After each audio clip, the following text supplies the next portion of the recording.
Welcome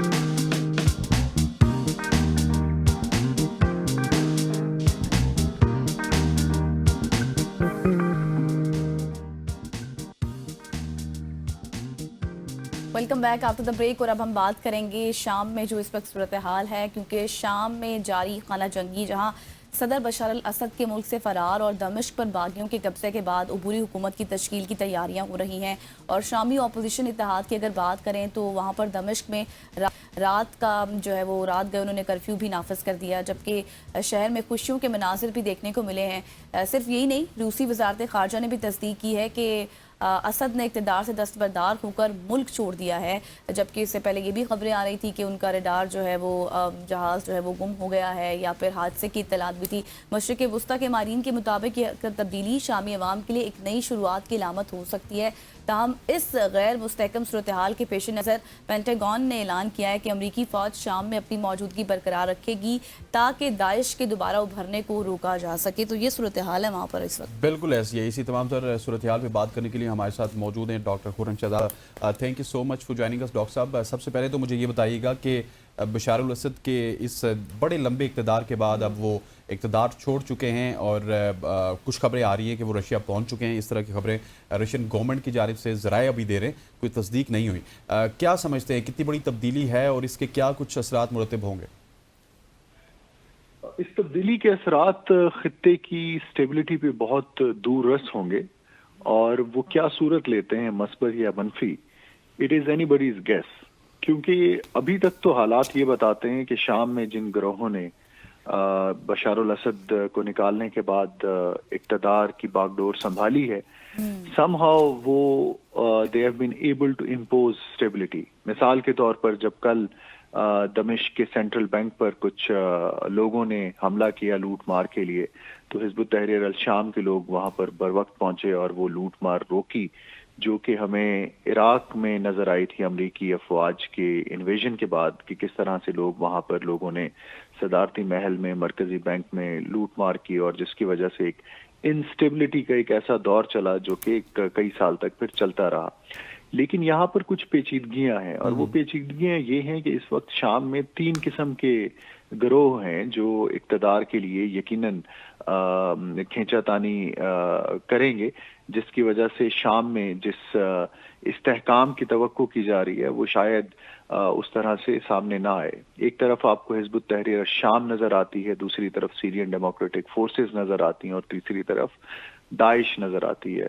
اگرچہ داعش کے جو علاقے ہیں جہاں داعش کا کنٹرول ہے وہ بہت محدود ہے، اور اس وقت شام کا ایک بہت بڑا علاقہ حزب التحریر پھر شام کے قبضے میں ہے اور اس کے بعد ایس ڈی ایف کے بعد ہے. لیکن یہاں پر جو چیز ساری اس کو پیچیدہ بنا رہی ہے وہ ان 2 گروہوں کے درمیان، ایس ڈی ایف اور حزب التحریر شام کے درمیان جو نظریاتی اختلافات ہیں وہ ہیں. S D F generally it is composed of the cords, جو کہ ایک سیکولر اپروچ کے حامل ہیں، جبکہ حزب التحریر فی الشام جو کہ جولانی جس کو لیڈ کر رہے ہیں، وہاں پر ہمیں تھوڑی سی کچھ ریڈیکل ٹینڈنسیز دیکھنے کو ملتی ہیں. کیونکہ یہ گروپ القاعدہ کی گود سے نکلا تھا 2011 میں، یہ ایک فارمل ایفیلیٹ تھا القاعدہ کا، لیکن چند سال بعد انہوں نے القاعدہ کے ساتھ اپنے تعلقات کو ختم کیا. لیکن اس کے باوجود دنیا میں جولانی اور ان کے گروہ کو ایک دہشت گرد گروہ کے طور پر ہی دیکھا جاتا ہے. امریکہ میں، یورپ میں، یونائٹڈ نیشنز میں یہ گروہ ایک دہشت گرد گروہ کے طور پر بین ہے. تو ایک تو اس کا یہ پہلو ہے جس کی وجہ سے مجھے لگتا ہے کہ یہ سیکولر اور انتہا پسندوں کے درمیان اتنی جلدی ہمیں کوئی رپروچما ہوتا نظر نہیں آ رہا ہے. دوسرا یہ ہے کہ ایس ڈی ایف کا جو سورس آف ایکسٹرنل سپورٹ ہیں وہ بالکل مختلف ہیں، اور حیات التحریر کے جو سپورٹ سسٹم ہے وہ بالکل مختلف ہے. ترکی اس وقت ایچ ٹی ایس کو سپورٹ کر رہا ہے، جبکہ ایس ڈی ایف کو ترک حکومت یہ سمجھتی ہے کہ یہ پی کے کی ایکسٹینشن ہے، اور پی کے ایک ایسا دہشت گرد گروہ ہے جو کہ ان کردش سیپریٹسٹ پہ مشتمل ہے جو گزشتہ کئی دہائیوں سے ترکی کے خلاف دہشت گردی میں شامل رہے ہیں. اس لیے ترکی کسی بھی طرح سے ایس ڈی ایف کو سپورٹ نہیں کرتا ہے، جبکہ مغرب کی طرف سے جو زیادہ سپورٹ ہے اس وقت وہ ایس ڈی ایف کو مل رہی ہے. یہی وجہ ہے کہ جب امریکی فورسز شام میں گئیں تو انہوں نے شام کے جو آئل فیلڈز ہیں ان میں سے اکثر کا کنٹرول انہوں نے ایس ڈی ایف کو دیا ہوا ہے.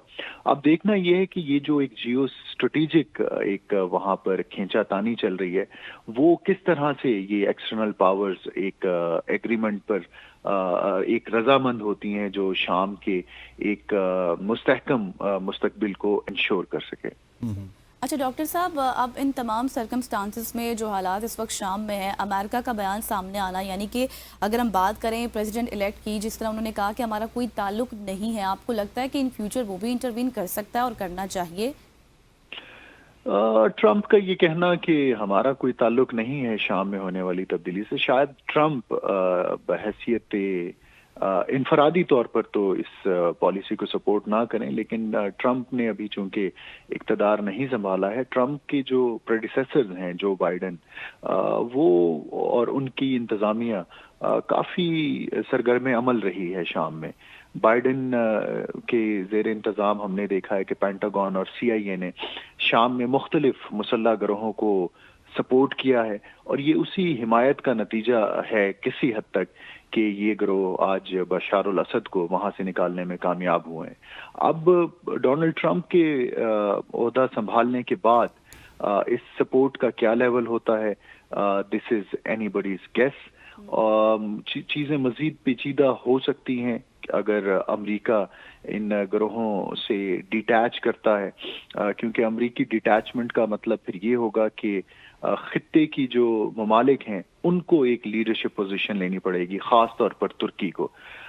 ترکی کو تنے تنہا تو کچھ نہیں کر پائے گا. ترکی کو روس کو آن بورڈ لینا پڑے گا، ایران کو آن بورڈ لینا پڑے گا، کیونکہ اس وقت خطے میں شام کو لے کے بہت ایک ڈسٹرسٹ کی سی ایک فضا ایک پائی جاتی ہے، اور میرا خیال ہے کہ ترکی کو ایک قائدانہ کردار ادا کرنا پڑے گا یہ انشور کرنے کے لیے کہ شام does not become another Libya of the region. اچھا، جس طرح آپ نے لیبیا کا ذکر کیا، لیبیا کے حالات آپ کے سامنے ہیں، پھر فلسطین کے حالات آپ کے سامنے، اور اب سیریا بھی اس میں شامل ہو چکا ہے. سو پورے کا پورا خطہ، ٹائمنگ بڑی امپورٹنٹ ہے کہ ایک پتہ گرتا ہے تو دوسرا بھی تاش کا پتہ گر رہا ہے. سو پورا خطہ ہی اس جنگ کی لپیٹ میں آ رہا ہے.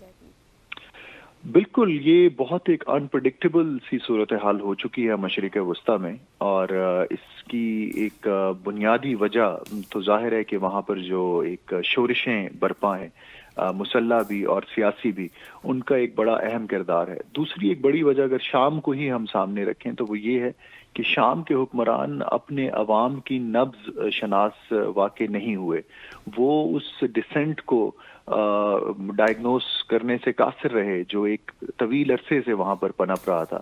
یہی وجہ ہے کہ آج 10 سال بعد وہ لوگ ایک طویل جد و جہد کے بعد کامیاب ہوئے.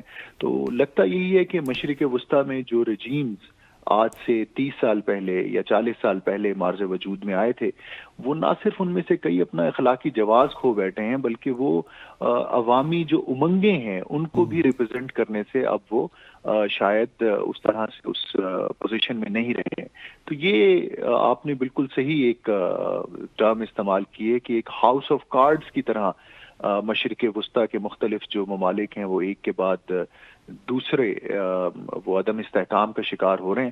اور یہاں پر میرا خیال ہے کہ جب تک اس ایک گریٹ پاور ایک کنسنسس بھی ہمیں یہاں پر چاہیے ہوگا کہ جہاں پر نہ صرف ترکی، سعودی عربیہ، ایران، بلکہ روس، چین اور امریکہ کو بھی ایک کلیدی کردار ادا کرنا ہوگا یہ انشور کرنے کے لیے کہ مشرق وسطیٰ میں اس وقت جو ایک عدم استحکام یہ جاری ہے اس کو یہ پریونٹ کر سکیں. ٹھیک ہو گیا ڈاکٹر صاحب، thank you so much for joining us. Doctor Khurram Iqbal صاحب ہمارے ساتھ موجود تھے جو کہ مشرق وسطیٰ کی صورتحال اور شام کی صورتحال پر ہم سے گفتگو کر رہے تھے. اور اب ہمارے ساتھ موجود ہوں گے جلال الفرح، ترجمان غزہ ہیں، ان سے تمام تر صورتحال جان لیتے ہیں. جلال، ویلکم ٹو صبح کی سوچ، بہت شکریہ آپ نے ہمیں جوائن کیا. سب سے پہلے تو مجموعی طور پر اس وقت جو صورتحال ہے اس متعلق آگاہ کریں، کیا باغیوں نے تمام کنٹرول سنبھال لیا ہے؟ جی بہت شکریہ. السلام علیکم. صورتحال اس وقت سیریا کے اندر ہے.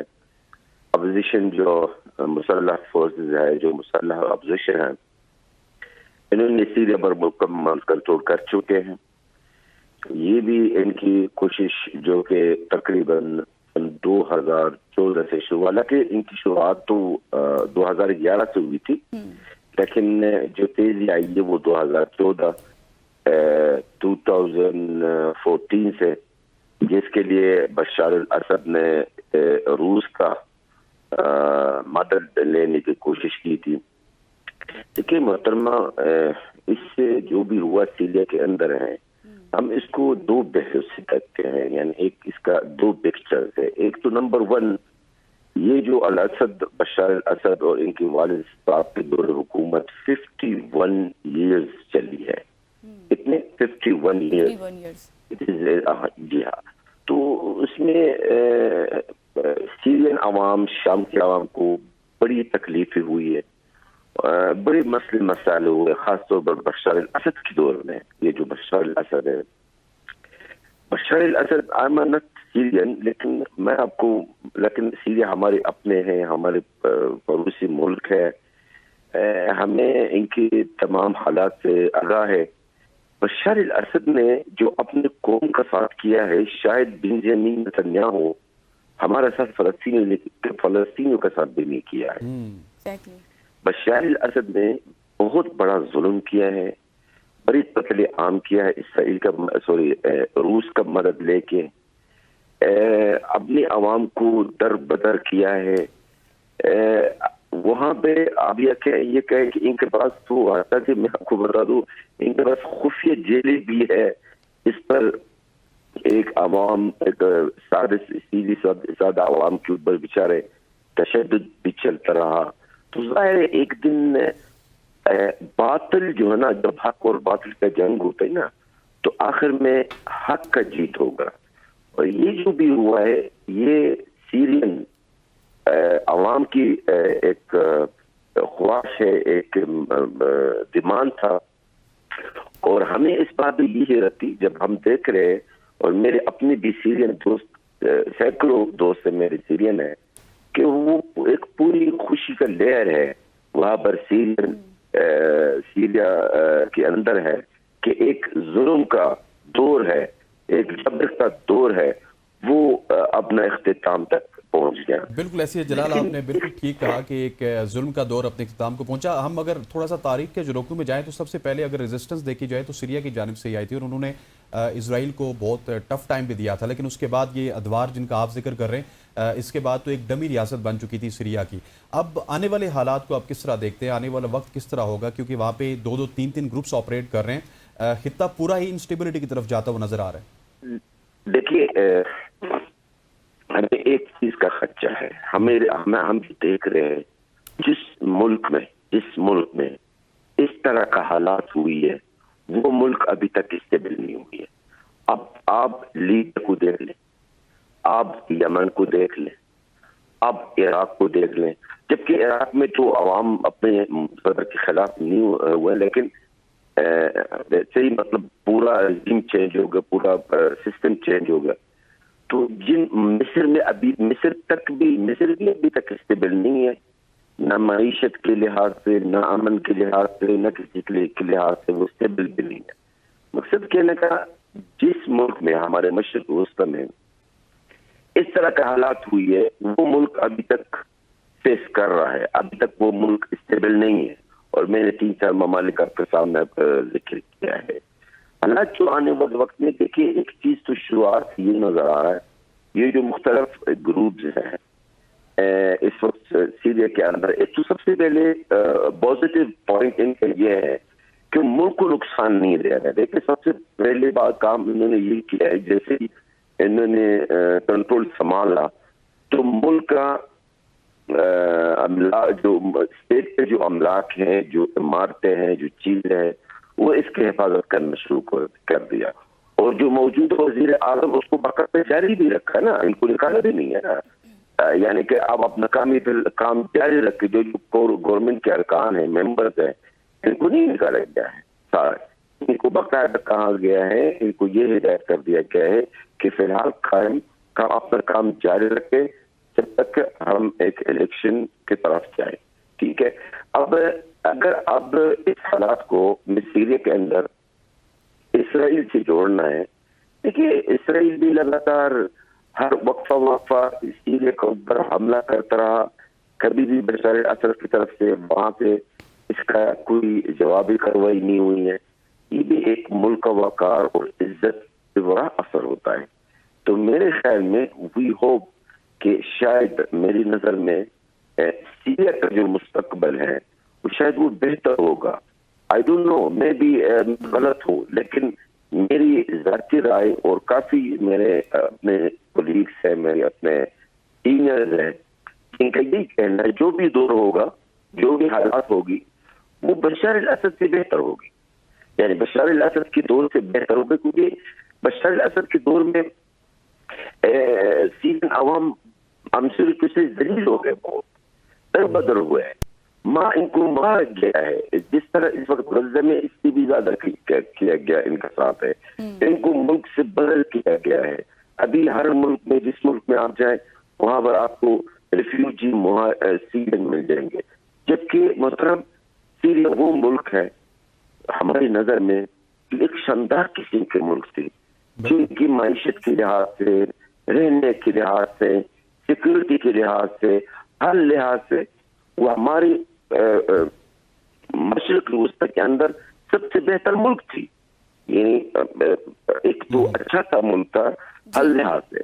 تو یہ صورتحال ہے، لیکن اب صورتحال یہ ہو گئی ہے، اب دیکھنا ہے کہ آگے کس طرح سے یہ چیزیں آپریٹ ہوں گی. تھینک یو سو مچ. جلال الفراح ہمارے ساتھ موجود تھے اور اس وقت جو سیریا میں سچویشن ہے اس متعلق بتا رہے تھے. لیکن انٹرسٹنگ اور امپورٹنٹ یہ چیز ہوگی کہ اب وہاں پر لا اینڈ آرڈر کی سچویشن مینٹین کرنا، جو پولیٹیکل ٹرانزیشن ہے وہ کس طرح سے آتی ہے، کب آتی ہے، کیا پرامن طریقے سے آتی ہے، یہ دیکھنا اس وقت اب بہت زیادہ امپورٹنٹ ہوگا. یہاں پر وقت ہوا ایک بریک کا. Will be right back soan.